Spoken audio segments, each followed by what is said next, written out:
podcast about comics. A podcast about comics. A podcast about comics is Nerding with Friends. This is your boy, T'Challa BP74, along with my dude. Salutations, my fellow blurs, nerds, and peaceful herds. It's your boy, Codename Comic, coming to you from the Nerding with Friends podcast. How y'all doing? APAC.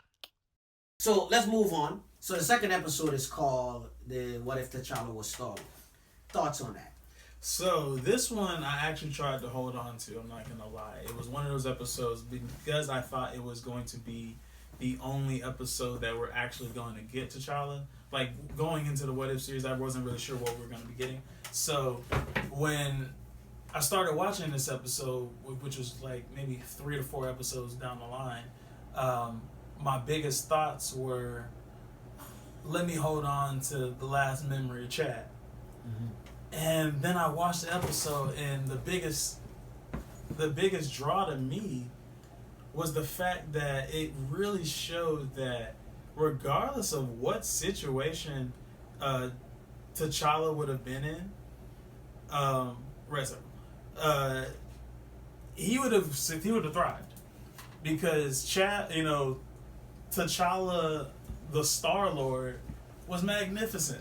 Mm-hmm. Like, we're talking about a guy who literally talked Thanos out of genocide. Yeah. So it just showed that given a little more upside, given a little more freedom, the amount of the person that he is allowed to be is otherworldly.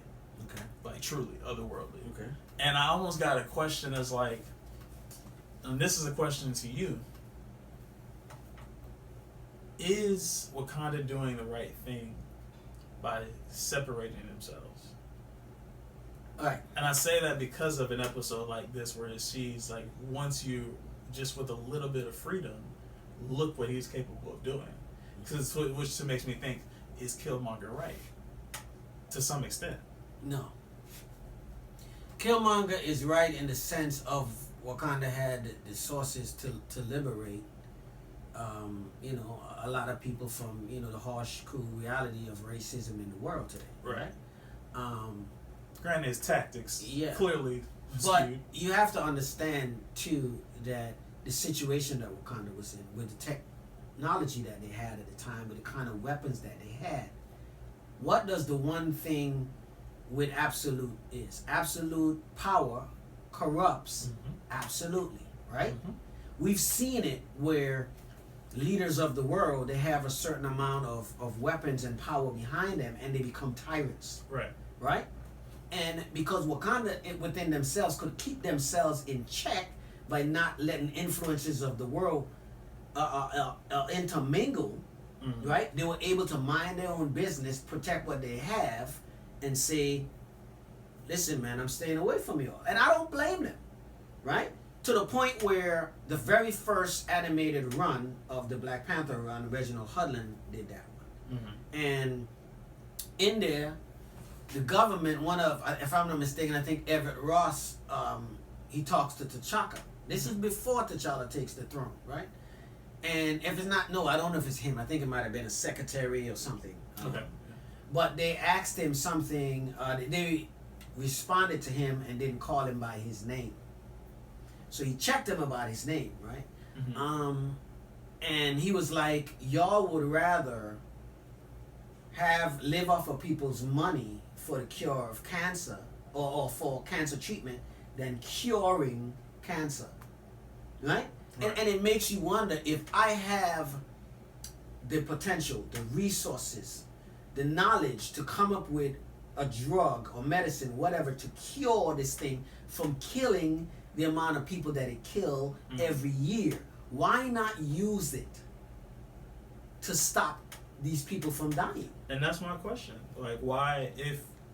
But I don't think with the way how Killmonger went about stuff, he was not right. Oh, no, I'm not. But he was also right in that he did have certain resources. His motives might have been righteous. His actions, absolutely not.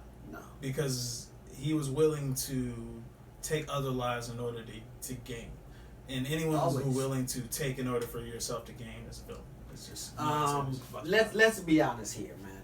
Every single time just as you get ready to love Killmonger, he does something to remind you every single time why you shouldn't. Yeah, he shows you who his true colors are, like every single time. And it doesn't take long for you to see that he's always got another plan.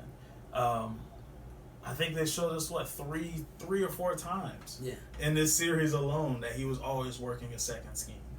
I think which this one led me to believe, like, I wish they would have kind of shown what life was like outside of, you know, T'Challa being there, because one of the things that I thought about, okay, if T'Challa's you talking about the episode where Killmonger saves Tony? Well, not even that one yet. I'm still on episode 2. But I'm thinking about the fact that if you think about it, if T'Challa becomes Star-Lord, doesn't that free up Killmonger to be able to go in and make changes to Wakanda? But he ends up becoming king. Yeah, right. But I don't know. I just felt like that was kind of a missed opportunity. I would have loved to see him come back and then have to greet Killmonger to be like, oh, this is what's been gone, why you decided to leave. And I felt like that would have been a good segue into season 2. But I also was cool with the way that they wrapped it up as well. Okay. There was a few moments in this episode where I got goosebumps. Okay. When they go to wherever they are, because it's not nowhere, after they raid whatever, right? And you first see Thanos or whatever they are. Whatever. So they're there, they're having a good time or whatever. Then they get the intel on the Collector. Yes. Tanale Tavar, right? Mm-hmm. So they go see Tanale. He's a jacked up dude. Also voiced by the same guy who voices him. Which is cool. Right? Even down to Karina. Yeah. And you are taken by this. But then they're trying to escape, and he runs by this Wakanda ship. Mm-hmm. And his necklace activates the ship. Mm-hmm. And I'm like, wow. So here's the thing. Was he wearing that necklace as a child when Yondu found him? That's a good question. Because you don't know. It's not like he changed anything. He's not, right? He's all you see him in is his African clothes, you know, and he was like, I want to explore the world. Yeah, right? And I feel like had he not been wearing it, they would have made it a point to show you when he put it on. So he was likely wearing that the entire time. Like that was like the one memento he had from home.